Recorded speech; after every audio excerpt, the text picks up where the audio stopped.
আগামী জাতীয় সংসদ নির্বাচন অবাধ, সুষ্ঠু ও নিরপেক্ষ করতে সবার সহযোগিতা কামনা করেছেন প্রধান নির্বাচন কমিশনার এএমএম নাসির উদ্দিন।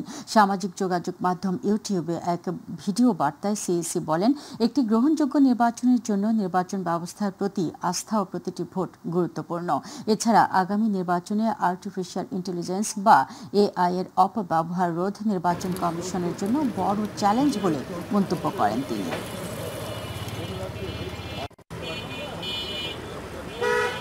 সুষ্ঠু নির্বাচনের জন্য, গ্রহণযোগ্য নির্বাচনের জন্য নির্বাচন ব্যবস্থার প্রতি আস্থা এবং নির্বাচন ব্যবস্থার স্বচ্ছতা অত্যন্ত গুরুত্বপূর্ণ। ইদানিং একটা বড় চ্যালেঞ্জ আমাদের সম্মুখে দেখা দিয়েছে। সেই চ্যালেঞ্জটা হচ্ছে কৃত্রিম বুদ্ধিমত্তা বা এআই এর অপব্যবহার সংক্রান্ত চ্যালেঞ্জ। বিএনপির ভারপ্রাপ্ত চেয়ারম্যান তারেক রহমান বলেছেন, নির্বাচনে কিছু দল ও গোষ্ঠীর নিত্য নতুন শর্ত ও বক্তব্য জনমনে সংশয় তৈরি করছে। বিকেলে সনাতন ধর্মাবলম্বীদের জন্মাষ্টমী উপলক্ষে এক মতবিনিময় অনুষ্ঠানে ভার্চুয়ালি যোগ দিয়ে তিনি এসব কথা বলেন। তারেক রহমান বলেন, নির্বাচনে বিএনপির নিশ্চিত বিজয় ঠেকাতে নানান অপকৌশলের আশ্রয় নেওয়া হচ্ছে। বর্তমান প্রেক্ষাপটে পিআর পদ্ধতি উপযুক্ত নয় বলে মন্তব্য করেন তিনি। আরও জানাচ্ছেন আতিকুর রহমান তিতাস। রাজধানীর আইইবি মিলনায়তনে হিন্দু সম্প্রদায়ের নেতৃবৃন্দের সাথে জন্মাষ্টমীর শুভেচ্ছা বিনিময় অনুষ্ঠানে ভার্চুয়ালি যুক্ত হন বিএনপির ভারপ্রাপ্ত চেয়ারম্যান তারেক রহমান। প্রধান অতিথির বক্তব্যে তারেক রহমান বলেন, আসন্ন নির্বাচনে বিএনপির বিজয় ঠেকাতে কিছু রাজনৈতিক দল নতুন শর্ত দিয়ে পরিস্থিতি ঘোলাটে করার চেষ্টা করছে। বর্তমান প্রেক্ষাপটে পিআর পদ্ধতিতে নির্বাচন উপযুক্ত নয় বলেও মন্তব্য করেন তিনি। ফ্যাসিবাদ মুক্ত বাংলাদেশেও যারা মনে করছেন নির্বাচন দিলে জনগণ ভোট দিয়ে বিএনপিকে সরকার গঠনে সহায়তা করবে, যারা এই চিন্তা থেকে বিএনপির বিজয় ঠেকানোর জন্য নানা রকম অপকৌশলের বা শর্তের বেড়াজালের আশ্রয় নিচ্ছেন, তাদের দৃষ্টি আকর্ষণ করে বলতে চাই, রাজনীতিকে রাজনীতি দিয়েই মোকাবেলা করুন।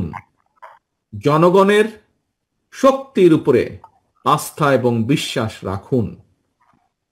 বিএনপির বিজয় যদি জনগণ দিয়েই থাকে, সেই বিজয় ঠেকাতে গিয়ে জনগণের রায় প্রদানের পথ রুদ্ধ করবেন না। তারেক রহমান বলেন, দেশে এখন গণতন্ত্রকে প্রাতিষ্ঠানিক রূপ দেওয়ার চেষ্টা চলছে। জনগণের প্রতি দায়বদ্ধ সংসদ ও সরকার গঠন হওয়া না পর্যন্ত গণতন্ত্রের যাত্রাপথ ঝুঁকিমুক্ত নয় বলেও মন্তব্য করেন বিএনপির ভারপ্রাপ্ত চেয়ারম্যান। যারা আসন্ন নির্বাচনকে সামনে রেখে পরিস্থিতি ঘোলেটে করার অপচেষ্টা করছেন, এর মাধ্যমে আপনারা হয়তো নিজেদের অজান্তেই গণতন্ত্রের উত্তরণের পথকে বাধাগ্রস্ত করে তুলছেন। একই সাথে পতিত, পরাজিত, পলাতক স্বৈরাচার পুনর্বাসনের পথও হয়তোবা সুগম হচ্ছে যদি আমরা গণতন্ত্রের উত্তরণের পথে শর্তের পর শর্ত আরোপ করতে থাকি।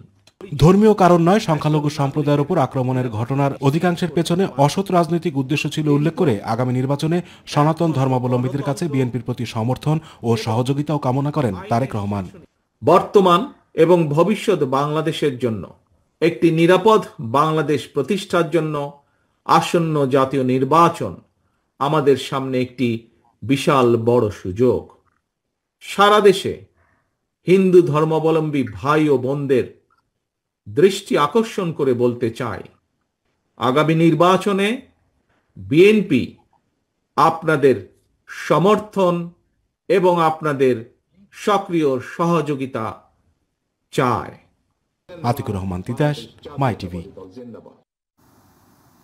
৭১কে ভুলিয়ে দেওয়ার ষড়যন্ত্র চলছে, তাই সবাইকে ঐক্যবদ্ধ হয়ে কাজ করে যাওয়ার আহ্বান জানিয়েছেন বিএনপির মহাসচিব মির্জা ফখরুল ইসলাম আলমগীর। রাজধানীর ইঞ্জিনিয়ার্স ইনস্টিটিউশনে জন্মাষ্টমী উপলক্ষে আয়োজিত অনুষ্ঠানে যোগ দিয়ে তিনি এই আহ্বান জানান। অনুষ্ঠানে ভার্চুয়ালি যুক্ত হয়ে দেশের সনাতন ধর্মাবলম্বীদের শুভেচ্ছা জানান বিএনপির ভারপ্রাপ্ত চেয়ারম্যান তারেক রহমান। আরও জানাচ্ছেন জাহিদ আহমেদ বাবু। সনাতন ধর্মাবলম্বীদের জন্মাষ্টমী উপলক্ষে আয়োজিত অনুষ্ঠানে বিভক্তি ও বিভাজনের রাজনৈতিক প্রসঙ্গে কথা বলেন বিএনপির মহাসচিব মির্জা ফখরুল ইসলাম আলমগীর। এ সময় ৭১কে ভুলিয়ে দেওয়ার ষড়যন্ত্র করা হচ্ছে জানিয়ে সবাইকে ঐক্যবদ্ধ হয়ে কাজ করার আহ্বান জানান মির্জা ফখরুল ইসলাম আলমগীর। জুলাই আগস্ট যেভাবে আপনার সত্য, একইভাবে সত্য কিন্তু ৭১-এর ৯ মাসের মুক্তিযুদ্ধ। আজকে একটা প্রচ্ছন্ন একটা প্রচেষ্টা আছে ৭১কে ভুলিয়ে দেওয়া। এটার বিরুদ্ধে কিন্তু আমাদেরকে সমস্ত বাংলাদেশের নাগরিককে তাদেরকে ঐক্যবদ্ধ হতে হবে। আজকে একটা নতুন করে কথা উঠছে, ষড়যন্ত্র চলছে যে আপনার বাংলাদেশে এক ধরনের উগ্রবাদ, এই উগ্রবাদকে মাথা চালা দিয়ে উঠতে দেওয়া যাবে না বন্ধুগণ। যে এইখানে আপনাদের সকলকে বিভক্তি বিভাজনের রাজনীতি কেউ করবেন না। অতীতে যা হয়েছে হয়েছে। এখন বাংলাদেশের অস্তিত্বের জন্য, বাংলাদেশকে টিকিয়ে রাখার জন্য, বাংলাদেশকে সামনে নেওয়ার জন্য, বাংলাদেশকে আরো উন্নত করবার জন্য আমাদেরকে সবাইকে ঐক্যবদ্ধ হয়ে কাজ করতে। আর সত ও সুশাসনের পথে একটি মানবিক বাংলাদেশ প্রতিষ্ঠায় নেতাকর্মীদের একযোগে কাজ করে যাওয়ার আহ্বান জানান দলটির শীর্ষস্থানীয় নেতারা। বাংলাদেশকে ঐক্যবদ্ধ রেখে বাংলাদেশকে পুনরায় ন্যায়ের পথে, সত্যের পথে, সুশাসনের পথে এবং মানবাধিকারের পথে পরিচালনা করুন। সেটা আপনি দেশে আসার আগেই দেশে আসতে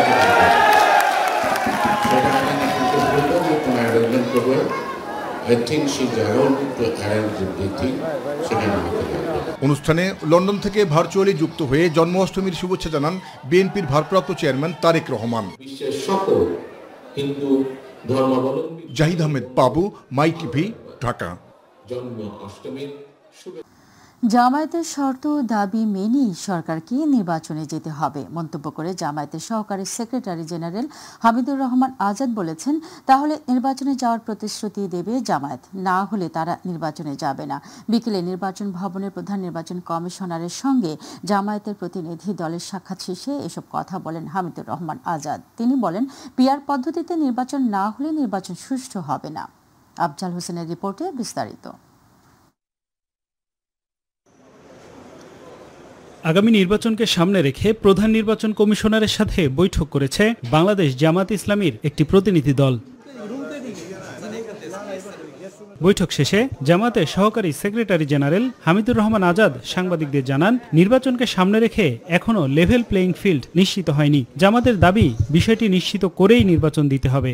সবসময় বলে আছে লেভেল প্লেইং ফিল্ড করতে হবে, সবার জন্য সমতল ভূমি না হলে তার মাঠে খেলবেন কেউ উঁচু কে নিচে, তাহলে জাস্টিস হবে না। সংসদীয় আসনের সীমানা পুনর্নির্ধারণ বিষয়ে সবার বক্তব্য আমলে নিতে সিইসিকে আহ্বান জানান হামিদুর রহমান আজাদ। তিনি বলেন, পিআর পদ্ধতি জাতির জন্য কল্যাণকর। পিআর ইলেকশনের ব্যাপারে অলওয়েজ আমরা সিনসিয়ার ছিলাম।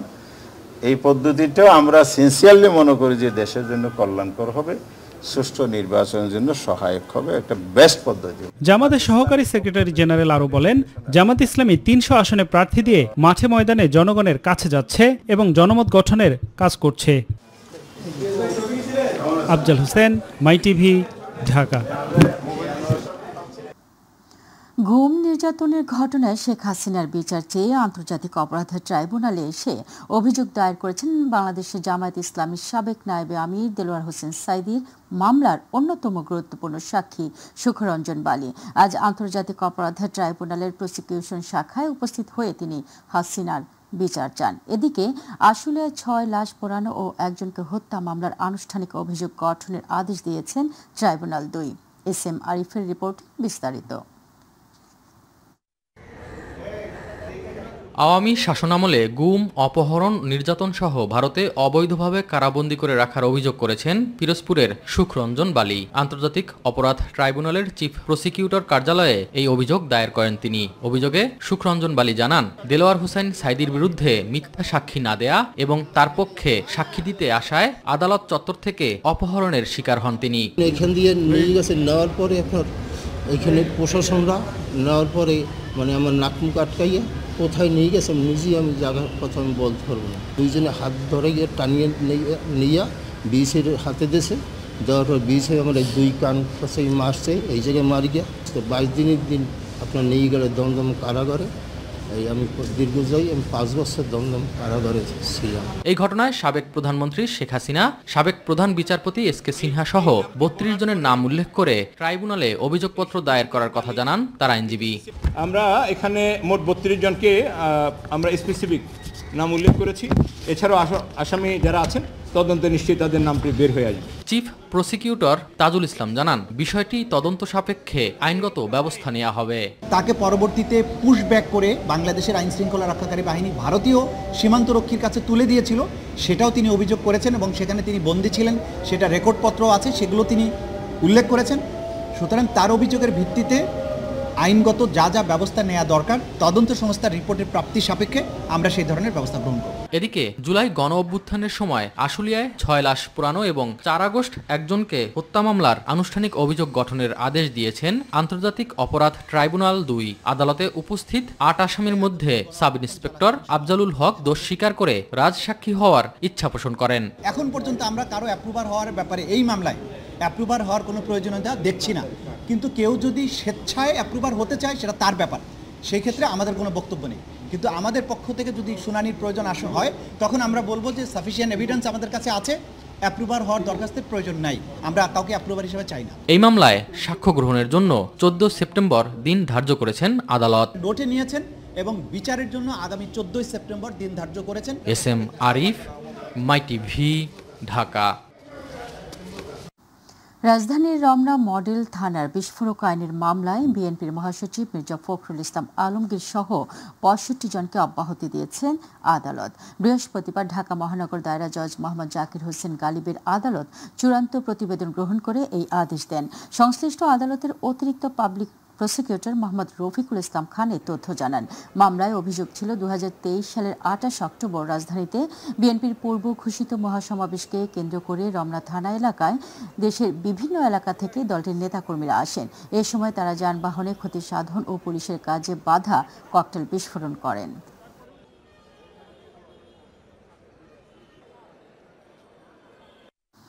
বহুল আলোচিত 21 আগস্টে গ্রেনেড হামলা মামলায় যাবজ্জীবন কারাদণ্ডপ্রাপ্ত তারেক রহমান ও মৃত্যুদণ্ডপ্রাপ্ত সাবেক স্বরাষ্ট্র প্রতিমন্ত্রী লুৎফুজ্জামান বাবর সহ সব আসামির খালাসের রায়ের বিরুদ্ধে রাষ্ট্রপক্ষের দায়ের করা আপিলের শুনানি শেষ হয়েছে।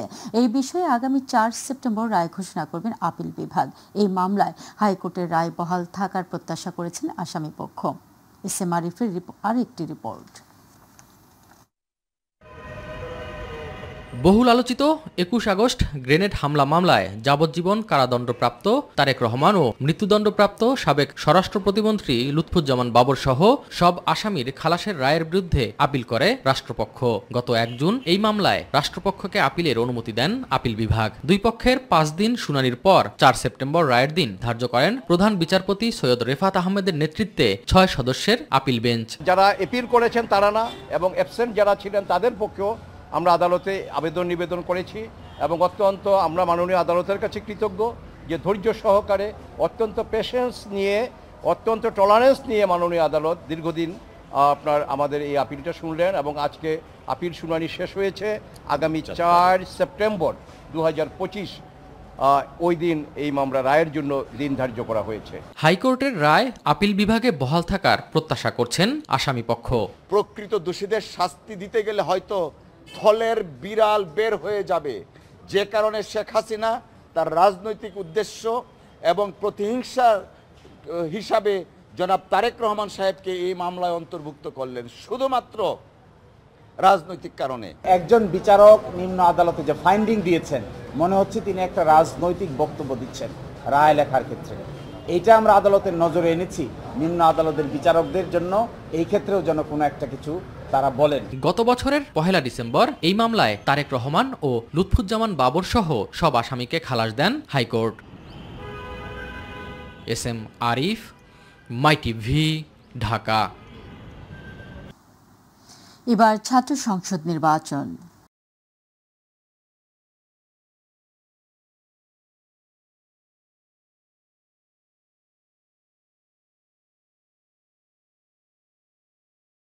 জমে উঠেছে ঢাকা বিশ্ববিদ্যালয় কেন্দ্রীয় ছাত্র সংসদের ডাকসু নির্বাচনের মাঠ। মনোনয়নপত্র জমা দিয়ে ভোট প্রার্থনায় ভোটারদের দ্বারে দ্বারে নানান রকম ইশতেহার আর অঙ্গীকার নিয়ে ঘুরছেন প্রার্থীরা। বৃহস্পতিবারও স্বতন্ত্র প্যানেল ভিত্তিক জোট ঘোষণা করেছে বিভিন্ন ছাত্র সংগঠনগুলো। সবার প্রত্যাশা অবাধ ও সুষ্ঠু ভোটের মাধ্যমে শিক্ষার্থীদের অধিকার আদায় এবং ভবিষ্যৎ জাতীয় নেতৃত্ব তৈরিতে ভূমিকা রাখবে এই নির্বাচন। আরও জানাচ্ছেন শিমুল খান। ডাকসুর ভোট নিয়ে সরগরম ক্যাম্পাস, চারপাশে উৎসবের আমেজ। কে নির্বাচিত হতে পারেন বা কোন প্যানেল কেমন হলো, ক্যাম্পাসের চিরচেনা আড্ডার আলোচনার এখনকার মূল বিষয় এটি।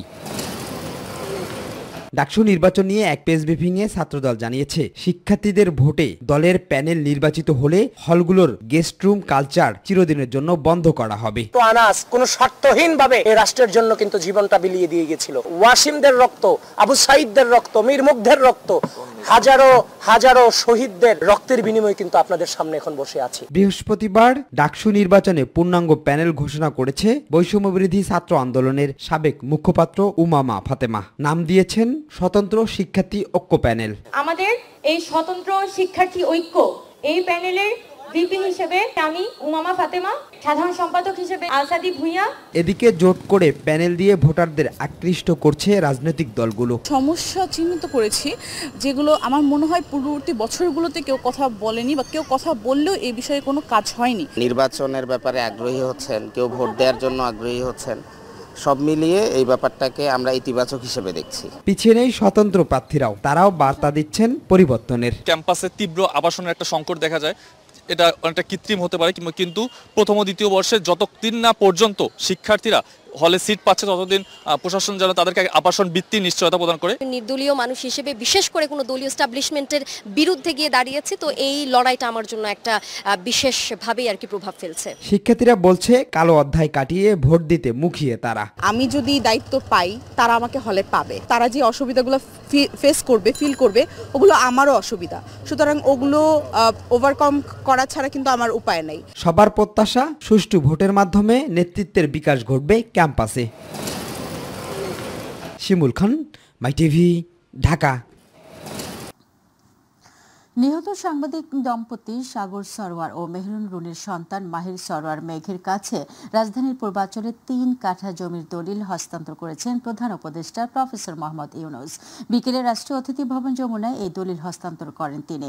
সাংবাদিক সাগর সরোয়ার এই প্লটটি 2004 সালে আবেদন করে 2005 সালে বরাদ্দ পান। পরবর্তীতে 2009 সালে সম্পূর্ণ মূল্য পরিশোধ করার পরও বিগত আওয়ামী লীগ সরকার এই প্লট সাগর সরোয়ারের পরিবারকে বুঝিয়ে দেয়নি। উত্তরাধিকার সূত্রে এই প্লটের বর্তমান মালিক সাগর সরোয়ারের মা সালেহা মনির এবং মাহির সরোয়ার মেঘ। দলিল হস্তান্তর অনুষ্ঠানের প্রধান উপদেষ্টা সাগর রুনি হত্যা মামলার তদন্তের অগ্রগতি সম্পর্কে খোঁজ খবর নেন।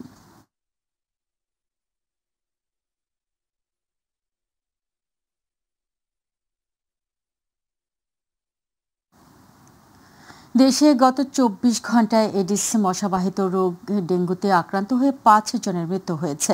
পাশাপাশি এই সময়ের মধ্যে আরও 311 জন ডেঙ্গু জ্বর নিয়ে হাসপাতালে ভর্তি হয়েছেন। বৃহস্পতিবার স্বাস্থ্য অধিদপ্তর থেকে পাঠানো প্রতিবেদনে এই তথ্য জানানো হয়। 24 ঘন্টায় মারা যাওয়া 5 জনের মধ্যে 3 জন নারী ও 2 জন পুরুষ। এই নিয়ে এডিস মশাবাহিত রোগটিতে আক্রান্ত হয়ে চলতি বছরে এখন পর্যন্ত 110 জনের মৃত্যু হয়েছে। প্রতিবেদনে বলা হয়, বুধবার সকাল 8টা থেকে বৃহস্পতিবার সকাল 8টা পর্যন্ত দেশে ডেঙ্গু আক্রান্তদের মধ্যে সবচেয়ে বেশি ঢাকা মহানগরের হাসপাতালগুলোতে 112 জন ভর্তি হয়েছেন। পাকিস্তানের সাথে প্রতিযোগিতামূলক বাণিজ্য বাড়াতে বাণিজ্য এবং বিনিয়োগ কমিশন করা হবে বলে জানিয়েছেন বাণিজ্য উপদেষ্টা শেখ বশির উদ্দিন। বিকেলে সচিবালয়ে বাংলাদেশের সফররত পাকিস্তানের বাণিজ্যমন্ত্রী জাম কামাল খানের সাথে দ্বিপাক্ষিক বৈঠক শেষে এই কথা জানান বাণিজ্য উপদেষ্টা। তিনি জানান, উভয় পক্ষের মধ্যে খোলামেলা আলোচনা হয়েছে।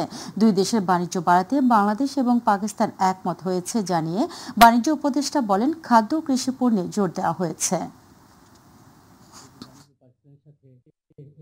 উভয় পক্ষ খুবই ইন্টেন্সিভ ডিসকাশন করেছি। আমাদের ব্যবসায়িক এবং আমাদের অর্থনৈতিক সক্ষমতা বৃদ্ধির লক্ষ্যে আমরা আমাদের যে জয়েন্ট ইকোনমিক কমিশন আছে সেটাকে আমরা নতুন করে আবার চালু করার উদ্যোগ গ্রহণ করার জন্য আমরা একমত হয়েছি।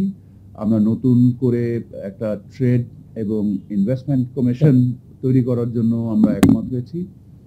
আমাদের খাদ্য এবং কৃষি উন্নয়নের ক্ষেত্রে আমরা যে ধরনের সহযোগিতামূলক কার্যক্রম নিতে পারি। অফিসিয়াল এবং কূটনৈতিক পাসপোর্টে পারস্পরিক ভিসা অব্যাহতির সুবিধা পেতে পাকিস্তানের সঙ্গে চুক্তির অনুমোদন দিয়েছে উপদেষ্টা পরিষদ। ফলে এখন থেকে বিশেষ এই পাসপোর্টধারীরা বিনা ভিসায় পাকিস্তান সফর করতে পারবেন। বিকেলে রাজধানীর ফরেন সার্ভিস একাডেমিতে এক ব্রিফিংয়ে তথ্য জানান প্রধান উপদেষ্টা প্রেস সচিব শফিকুল আলম। এই সময় তিনি বলেন, বিগত সরকারের আমলে সবচেয়ে বেশি চুরি হয়েছে বিদ্যুৎ খাতে। আরও জানাচ্ছেন ইলিয়াস মাদবর।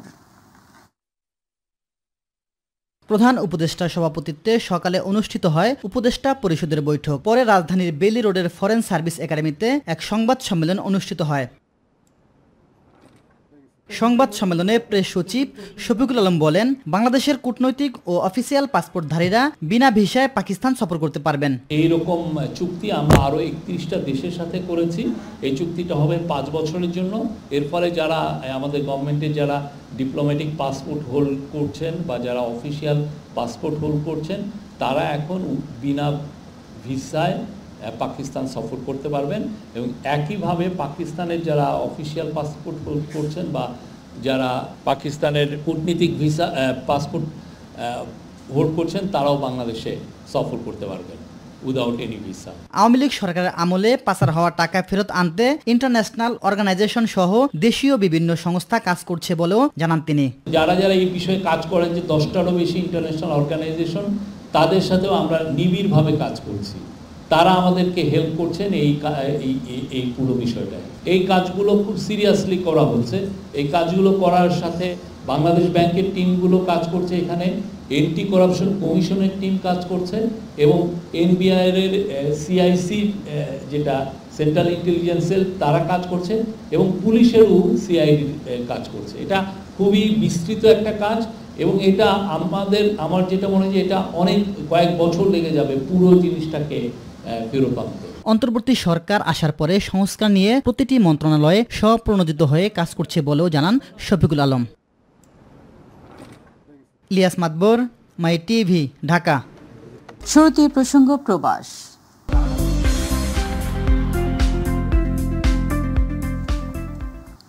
চলতি বছরের জানুয়ারি থেকে 31 জুলাই পর্যন্ত মালয়েশিয়ার সেলাঙ্গোর রাজ্য জুড়ে 414টি অভিযানের মাধ্যমে মোট 3190 জন অবৈধ অভিবাসীকে গ্রেফতার করেছে দেশটির ইমিগ্রেশন বিভাগ।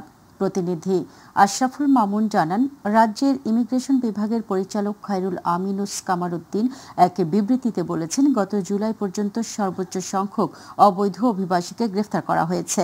277টি অভিযানের মাধ্যমে 2158 জন বিদেশিকে গ্রেফতার করা হয়। একই সময়ে 941 জন বিদেশির বিরুদ্ধে আদালতে অভিযোগ আনা হয়েছে, যার মধ্যে 387 জন ইন্দোনেশিয়ান, 245 বাংলাদেশি, 114 জন ভারতীয়, 81 জন পাকিস্তানি, 41 জন নেপালি, 28 জন মিয়ানমার, 18 জন শ্রীলঙ্কান এবং বাকিরা বিভিন্ন দেশের। বেশিরভাগ অপরাধের মধ্যে রয়েছে মেয়াদোত্তীর্ণ সময় ধরে অবস্থান করা, বৈধ পাস, পারমিট বা ভ্রমণ নথি না থাকা। মঙ্গলবার সেলাঙ্গোর ইমিগ্রেশন বিভাগের সদর দপ্তরে এক মিডিয়া এনগেজমেন্ট সেশনে সাংবাদিকদের এই তথ্য জানান পরিচালক।